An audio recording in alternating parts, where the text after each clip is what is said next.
From my experience, my life should be a tragedy, but I wanted truth because I knew that there had to be a better way than what I had ever seen. The gunfights and crack sales, the addictions to the streets, drugs. The child of musicians, loving parents who were also drug addicts, Damien Black grew up in one of Seattle's poorest neighborhoods. There's a lot of violence. I've seen a lot of drug use and abuse, and also part of it myself. I think I started smoking pot when I was in the 4th grade. I started selling it when I was in the 6th grade. Also, I think the same time I got my first weapon, my first gun. Music was his outlet. He sung about the things he knew: drugs, violence, and despair. It's harder and harder each day. I can see my death right in front of my face. But as time passed, his music wasn't enough. He knew he needed something more.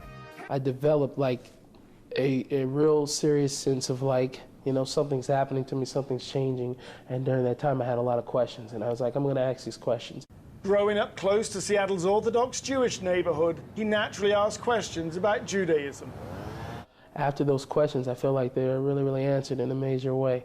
And by the best rabbi in the world, actually, that I could find at the time. His name was Rabbi Google, google.com.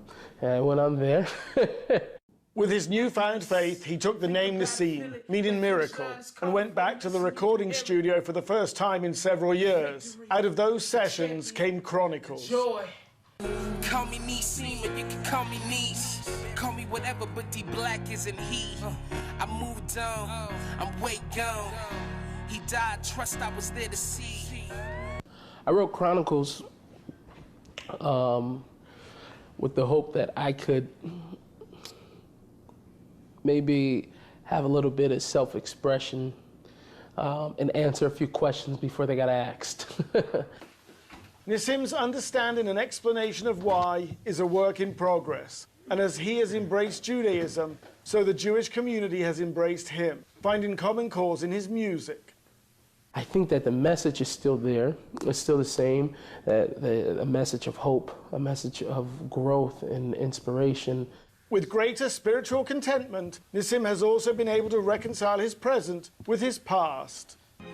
And even though I wasn't born a Jew, believe I was at Sinai too.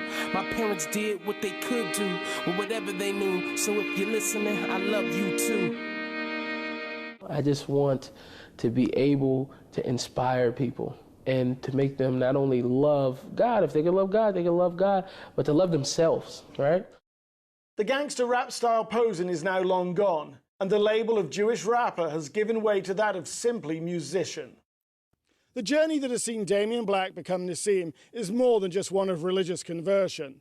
It's taken a young man from the shadow of guns, drugs and pain and given him hope and joy that he reflects back upon the world through his songs.